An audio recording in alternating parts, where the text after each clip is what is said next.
8 até o 10 a 15, estamos, Mateus, expondo este livro, todo este livro, já estamos aqui no capítulo 8, e nós estaremos lendo 10 até o 15, então abra sua Bíblia, viu, Luciano?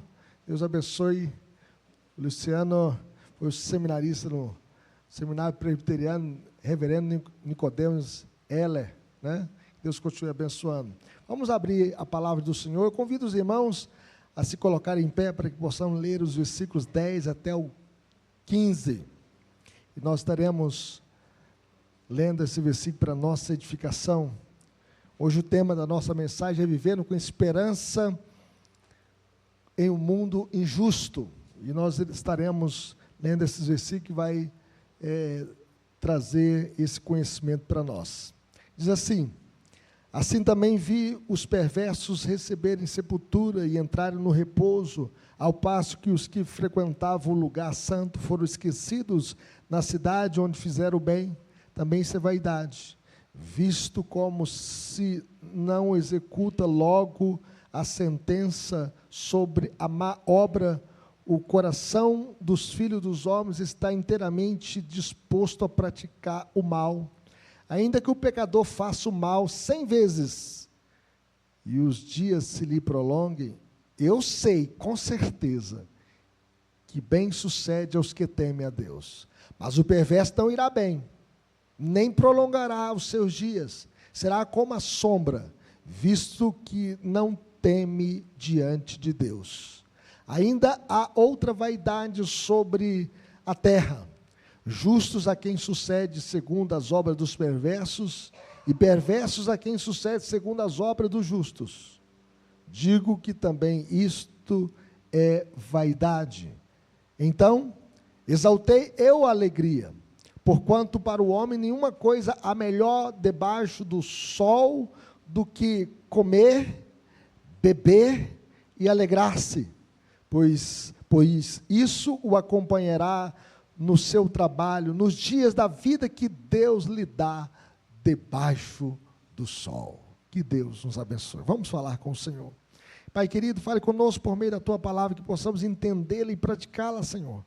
Que o Teu Santo Espírito que inspirou este livro, ó Deus, que o Senhor esteja nos dando a iluminação para que possamos entendê-lo e tirar lições que possam marcar a nossa vida hoje para sempre. Toca na nossa vida, Senhor, toca na vida do Teu povo, sopra essas palavras do mais profundo do nosso ser, transforma as nossas vidas, santifica os nossos corações e enche o nosso coração de esperança, mesmo vivendo em um mundo perverso, um mundo caído, um mundo torto, um mundo injusto, Senhor. Nós queremos viver com esperança, com fé e com confiança que o Senhor cuida de nós, no nome de Jesus, para a glória de Jesus, amém. Poder sentar, meus irmãos.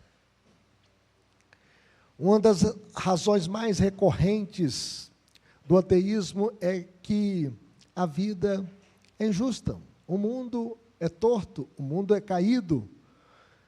E muitos olham ao redor e concluem: se Deus existe, por que o mal prospera? Por que homens ímpios são honrados e enterrados com pompa? Por que homens maus são elogiados publicamente, enquanto os justos sofrem, sendo esquecidos e muitas vezes tratados como se fossem culpados? A aparência, meus irmãos, de ausência de justiça imediata leva muitos a pensar que o universo é governado pelo acaso e que não existe um Deus soberano guiando todas as coisas. É como se esse mundo estivesse desgovernado. Essa não é uma dúvida moderna e nem fruto da filosofia contemporânea. O próprio sábio de Eclesiastes encara essa realidade, essa dura realidade. Em Eclesiastes capítulo 8, verso 10 a 15, nós podemos ver que ele está tratando aqui da aparente contradição entre a justiça de Deus e a realidade debaixo do sol, porque o escritor de Eclesiastes está olhando a vida debaixo do sol, como a vida muitas vezes é injusta. E o pregador então nota que muitas vezes os ímpios recebem honras até mesmo após a morte. enquanto os justos sofrem e não vem uma recompensa imediata. E essa inversão causa perplexidade e revela o mistério do agir divino no tempo presente. O texto reconhece que a demora no juízo faz com que muitos persistam no mal, dizendo o seguinte: então crime compensa. Contudo, o autor afirma com convicção que, apesar das aparências, temer a Deus sempre é o melhor caminho.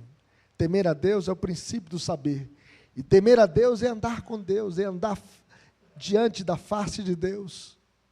No desfecho da história, bem sucederá aos que temem ao Senhor, mas a prosperidade dos ímpios não resistirá ao juízo de Deus.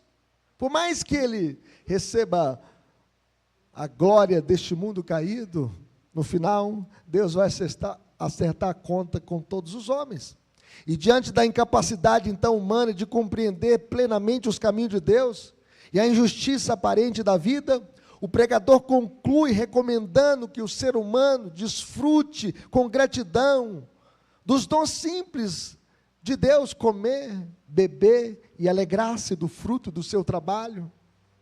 E essa alegria não é um hedonismo vazio, não é a busca do prazer pelo prazer, mas uma expressão de confiança na soberania, enquanto se vive debaixo do sol, no temor do Senhor.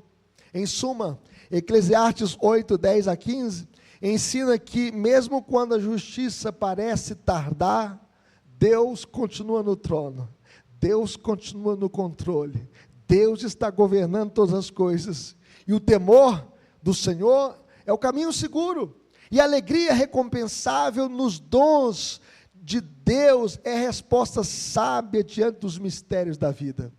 Por isso a grande ideia dessa passagem, a grande proposição deste texto é que, embora a injustiça pareça triunfar no presente, Deus fará justiça no final. Por isso os que temem ao Senhor podem viver com esperança, com santidade e alegria. E para sustentar a fé em um mundo injusto, o pregador então nos conduz por 3 verdades fundamentais. Em primeiro lugar, a injustiça visível debaixo do sol. O mundo que nós vivemos é um mundo caído, é um mundo torto, é um mundo injusto. E o pregador descreve aqui uma cena impactante. Veja o que diz o verso 11, vamos lê-lo comigo, ou melhor, o verso 10, vamos lê-lo comigo? Assim também vi os perversos receberem sepultura e entrarem no repouso, ao passo que os que frequentavam o lugar santo foram esquecidos na cidade, onde fizeram o bem, também isto é vaidade. Então ele observa o quê? O funeral de alguém, que viveu uma vida ímpia, uma vida perversa, mas que morreu, e quando ele morreu, ele recebeu honra, liberdade e aparente tranquilidade. A morte, meus irmãos, que deveria trazer então uma correção moral, parece confirmar a injustiça. Esse que praticou o mal, recebendo honra, quem sabe honra de Estado. A morte, nesse momento ali, levou o escritor de Eclesiastes a ponderar.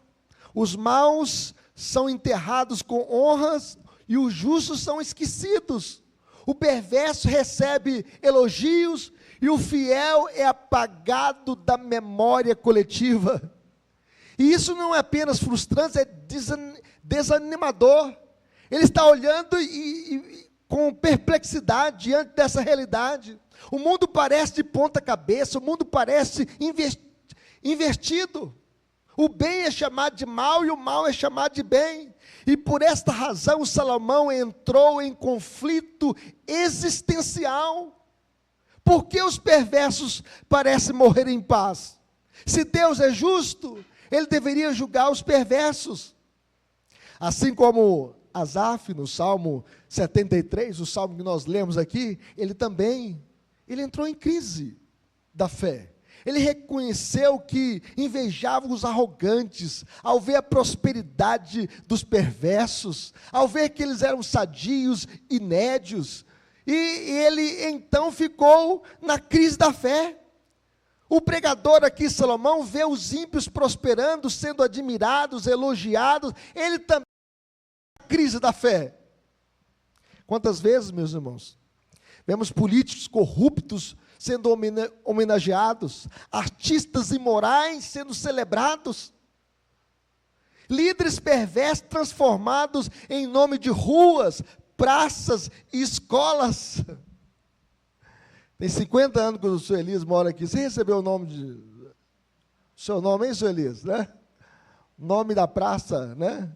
Elias Batista, né? O nome de alguém, de um cristão sendo destacado. Às vezes coloca-se o nome lá de gente ímpia, idólatra, gente que não serve a Deus. E por essa razão, quando Salomão observou esta realidade, ele entrou em crise. O verso 14 reforça essa sensação, meus irmãos. Vejam bem o que diz o verso 14. Justos a quem sucede segundo as obras dos perversos, e perverso a quem sucede segundo as obras dos justos. Em outras palavras, muitas vezes os bons são castigados e não os maus, e os maus são premiados e não os bons. E quem deveria perder, ganha, e quem deveria ser punido, vence. E isso envenena o coração. E ele fala, isso é vaidade, é algo absurdo, desconcertante, ofensivo à razão. E essa inversão, meus irmãos, continua atual. Continua atual. Pessoas íntegras perdem tudo, corruptos prosperam, fiéis sofrem perseguição, opressores acumulam poder, a obediência parece custar caro, enquanto o pecado parece compensar. O versículo 11 diz uma coisa interessante, que eu gostaria que você pudesse ler esse versículo comigo. Veja o que diz esse versículo, vamos ler juntos? Visto como não se executa logo a sentença sobre a má obra, o coração dos filhos dos homens está inteiramente disposto a praticar o mal. Então, quando a justiça demora, o coração se inclina a praticar o mal.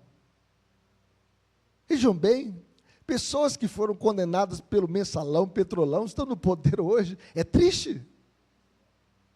A demora na justiça nos faz ir atrás do mal. Gente que deveria estar presa, está no poder. Rui Barbosa escreveu com precisão esse efeito corrosivo. Ele chegou a dizer o seguinte: de tanto ver triunfar as nulidades, de tanto ver prosperar a desonra, o homem chega a desanimar-se da virtude. Aquele homem chamado Gedel, com a mala de 52 milhões no apartamento, está solto. E provavelmente vai concorrer à eleição deste ano 2026. A impunidade, meus irmãos, é a mãe da corrupção. O atraso na aplicação da lei estimula o crime, dando a falsa sensação de que o crime compensa. Por que Deus não pune o pecador no ato do seu pecado? Por que Deus não pune o pecador no ato do seu pecado? Porque Ele é longânimo e grande em misericórdia. É a bondade de Deus que nos conduz ao arrependimento. No entanto, meus irmãos, ai daqueles que abusam da misericórdia de Deus como desculpa para a imoralidade. Aquele que pensa, Deus é bom, então eu vou pecar à vontade. Esses serão quebrados sem que haja cura, diz a Bíblia. Em Provérbios 29:1 está escrito o seguinte: o homem que muitas vezes repreendido endurece a cerviz, será quebrantado de repente, sem que haja cura. Sem que haja cura. Por isso, nós podemos ver que Salomão está vendo a injustiça debaixo do sol, que o mundo é injusto, que é torto, e que o mundo aprova o mal. Aprova o mal. Infelizmente, esse mundo caído segue mais o mal do que o bem. Mas vejam bem, a certeza da justiça final de Deus. Vamos ler o verso 12 comigo, todos juntos. Ainda que o pecador faça o mal 100 vezes, e os dias se lhe prolonguem, eu sei com certeza que bem sucede aos que temem a Deus. Veja bem, que o pregador aqui, ele muda de tom, ele fala assim, eu sei com certeza. Ele não está descrevendo o que vê, mas ele fala do que crê, eu sei com certeza.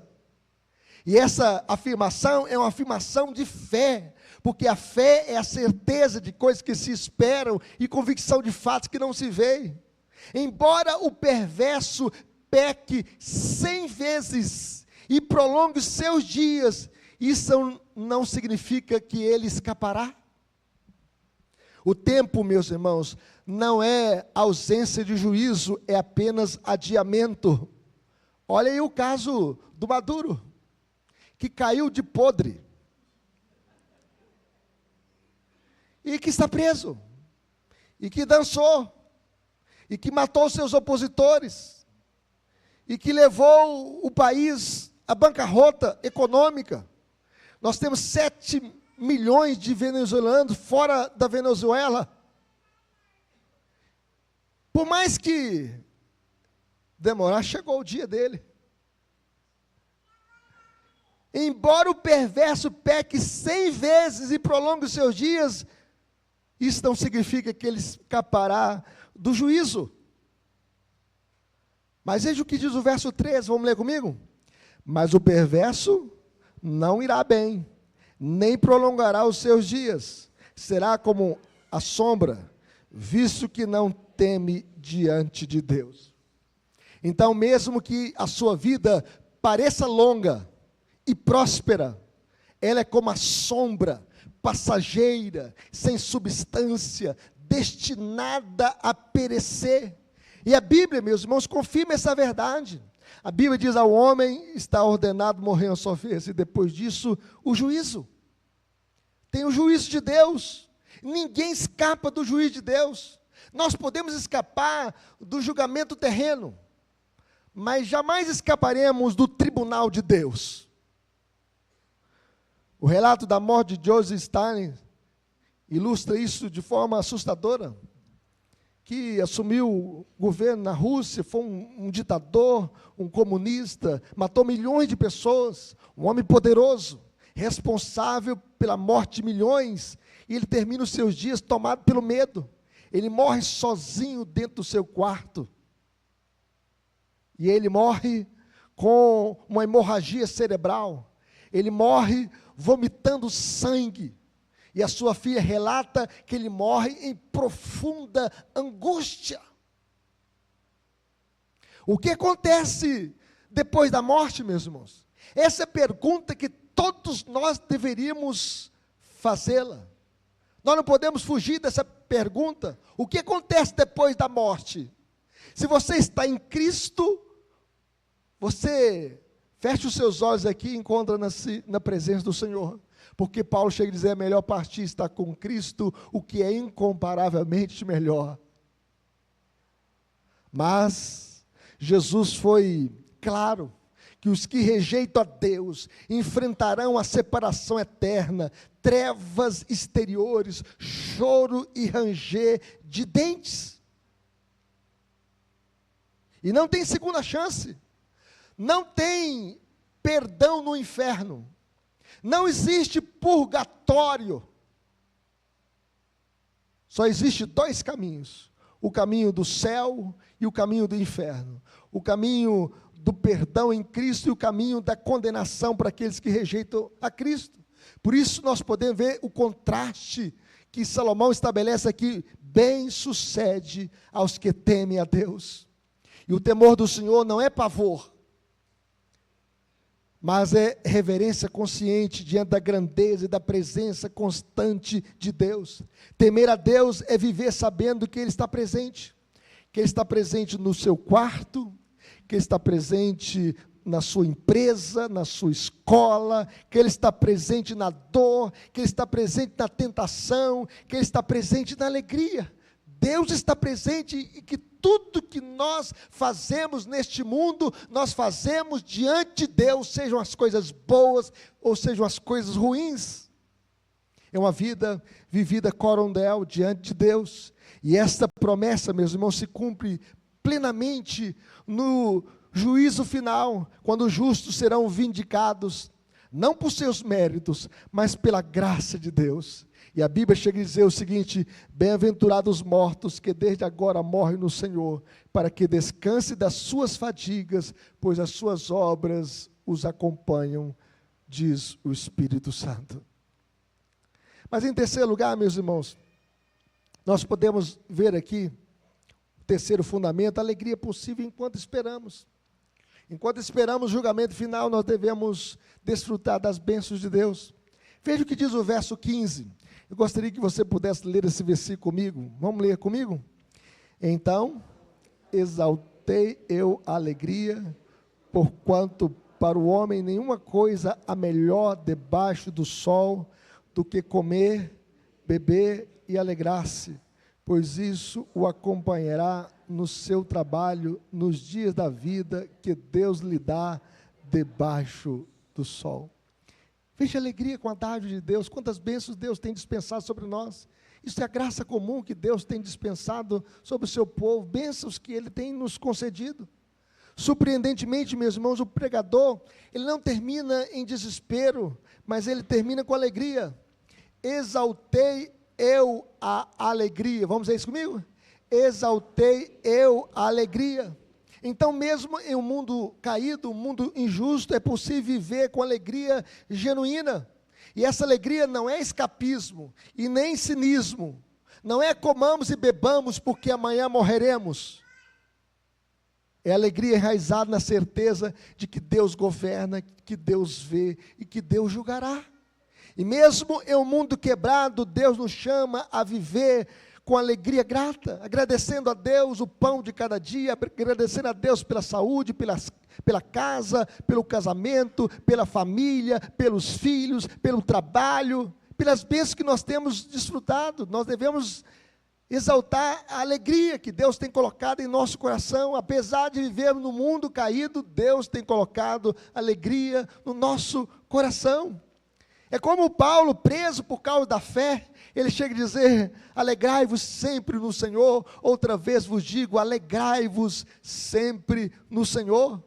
Alegria aqui, meus irmãos, nas coisas simples: comer, beber, trabalhar, compartilhar com comunhão. Tudo isso pode ser desfrutado como dádiva de Deus. Você, no almoço, agradecer o pão de cada dia, agradecer a Deus a bênção da saúde, a bênção do trabalho. A alegria cristã não ignora a injustiça, mas a atravessa com esperança. Neste mundo caído, nós devemos atravessar as coisas difíceis desta vida com esperança no coração. Dietrich Bonhoeffer, ele escreveu: nossa vida não é apenas dificuldade e trabalho duro, é também descanso e alegria na bondade de Deus. Dietrich Bonhoeffer enfrentou o nazismo, enfrentou Hitler, e ele morreu por causa da fé. Bonhoeffer enfrentou Hitler, pregando contra os seus desmandos, contra a perseguição, contra o povo judeu. E ele chegou a dizer: nossa vida não é apenas dificuldade e trabalho duro, é também descanso e alegria na bondade de Deus. Segundo Emílio Garófalo, um dos maiores perigos para o coração ao investigar a maldade que existe no mundo é ele querer parar de funcionar. Tudo dá errado, as coisas não andam bem, vou parar de funcionar, vou me esconder, vou me refugiar, vou me fechar, e que tudo mais vá para o inferno. Não é assim que nós devemos viver a vida. Devemos aproveitar as coisas boas da vida, apesar de viver no mundo caído, no mundo torto e no mundo injusto. Nós devemos desfrutar das bênçãos que Deus tem preparado para nós.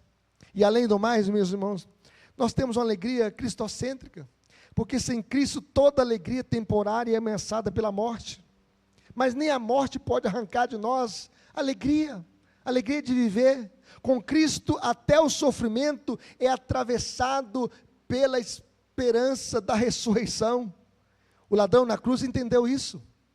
Aquele homem que estava sendo julgado ali por causa dos seus crimes, ele temeu a Deus, e ele clamou por misericórdia, e ele olhou para Jesus dizendo: lembra-te de mim quando vieres no teu reino. E Jesus olhou para ele e diz: hoje mesmo estarás comigo no meu paraíso. Essa é a base, meus irmãos, da nossa alegria, a cruz onde Jesus resolveu o nosso maior problema, onde Ele derramou o seu sangue para nos purificar de todo pecado, e o túmulo vazio, que nos dá esperança além desta vida, porque a ressurreição de Cristo é a garantia da nossa ressurreição, é a garantia de que a morte não tem a última palavra, e que assim como Jesus recebeu um corpo novo, um corpo glorificado, nós também receberemos um corpo imortal, um corpo incorruptível, para morarmos para sempre com o Senhor, no novo céu e na nova terra. E nesse dia, Deus vai enxugar dos nossos olhos toda lágrima, a morte já não existirá, já não haverá pranto nem dor, porque as primeiras coisas passaram. Não inveje os perversos, a prosperidade deles é passageira.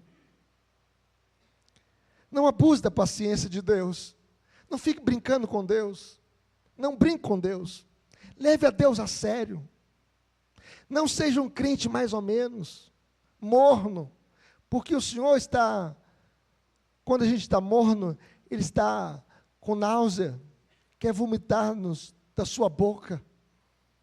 Não abuse da paciência de Deus, arrependa-se hoje, tema ao Senhor, viva consciente da presença de Deus, que neste ano 2026 você possa viver na presença de Deus, porque na presença de Deus há plenitude de alegria.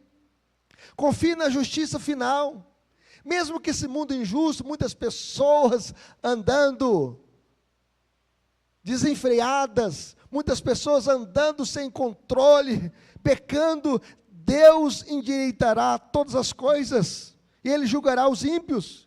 Viva com alegria santa. Cristo venceu a morte, Cristo venceu o pecado, Cristo venceu o diabo, e nele nós somos mais do que vencedores, de sorte que nem morte, nem vida, nem principados, nem potestades, nem altura, nem profundidade, nem qualquer outra criatura poderá separar-nos do amor de Deus que está em Cristo Jesus, o nosso Senhor. Concluindo, meus irmãos, Eclesiastes 8 nos ensina a viver entre o já da injustiça presente e o ainda não da justiça final.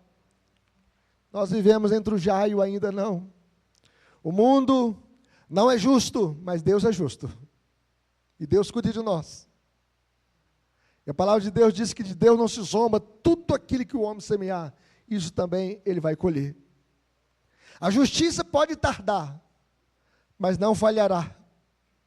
Como diz um cristão perseguido no século 17, Lewis Marolis, em meio aos sofrimentos profundos, ele foi sequestrado, e foi torturado, e foi obrigado a ser um remador num barco, e mesmo sofrendo a perseguição, ele chegou a dizer: tudo está e ficará bem, tudo está e ficará bem. Mesmo na dor, sequestrado, torturado, ele tinha uma esperança além desta vida, uma esperança que jamais saiu do seu coração, apesar de ser injustiçado, apesar de ser perseguido por causa da sua fé. Essa é a nossa esperança cristã, meus irmãos. Por isso nós estamos de pé, por isso nós caminhamos e entramos neste ano 2026 na presença do Senhor, orando, falando com Deus, buscando a Deus. Por isso estamos aqui nesse primeiro domingo de 2026, para ouvirmos a palavra do Senhor e vivermos com esperança. Como viveremos, meus irmãos? Algumas aplicações práticas para a nossa vida. Em primeiro lugar, viveremos sem invejar os ímpios, confiando na justiça final de Deus. Não inveje os ímpios. Não inveje, né, sua casa, seu dinheiro, nada dos ímpios. Não invejamos a prosperidade dos ímpios. Não perderemos a fé diante da injustiça. A justiça de Deus pode tardar, mas jamais falha. Por isso, Deus cuide de nós. Deus tem o melhor para o seu povo. O que Deus tem preparado para nós é muito melhor do que tudo nesta vida, meus irmãos. Nem olhos viram, nem ouvidos ouviram o que Deus tem preparado para aqueles que o amam. Deus tem o melhor para nós. E o que Deus tem preparado para nós é a nova Jerusalém, que vai descer do céu para a nova terra. Por isso, não troque a sua herança espiritual, a sua riqueza em Cristo, pelas coisas desta vida que passam. Não negocie os valores do reino de Deus com os valores deste mundo caído, deste mundo injusto. Em segundo lugar, como viveremos, a segunda aplicação, viveremos no temor do Senhor. Tema a Deus. Esse é o melhor caminho. Mesmo quando a obediência parecer custar caro, mesmo você remando ali no barco como Lewis de Marolis, sendo perseguido. Em um mundo onde a impunidade incentiva o pecado, nós decidiremos viver corodel, na presença de Deus. Viveremos consciente que Deus vê, que Deus pesa, que Deus julga todas as coisas. E o nosso padrão não será o sucesso imediato, mas a aprovação de Deus. Nós não queremos o aplauso deste mundo, meus irmãos. Nós queremos o aplauso do céu. Não adianta a gente receber o aplauso deste mundo e recebermos um cartão vermelho de Deus, reprovado. Nós queremos o aplauso dos céus. Nós queremos a bênção de Deus. É Deus quem abençoa o seu povo. Mas finalmente, meus irmãos, terceira aplicação, como viveremos? Viveremos com alegria santa. Mesmo no mundo injusto, não deixe que este mundo possa azedar o seu coração. Desfrute os dons de Deus enquanto espera. Enquanto aguardamos a justiça final, nós não viveremos amargurados, ansiosos ou paralisados pelo mal do mundo. Nós não iremos recuar, nós não iremos olhar para trás, nós olharemos para o Senhor, o autor e consumador da nossa fé.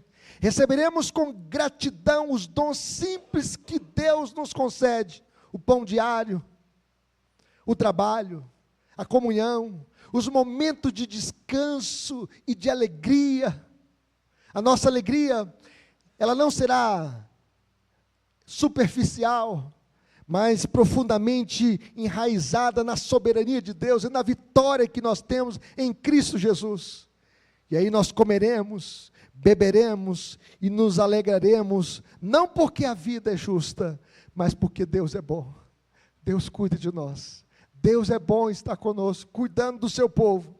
Vivendo em Cristo, meus irmãos, nós aprenderemos a atravessar um mundo injusto, com esperança firme, sem olhar para trás, sem se desviar, nem para a esquerda nem para a direita, com um coração grato, cheio de gratidão pelas bênçãos de Deus, por tudo que Deus é e tem dispensado sobre nós, e com os nossos olhos postos acima do sol, postos na eternidade, postos naquele que é o sol da justiça e que está conosco todos os dias até a consumação dos séculos. Que Deus nos abençoe.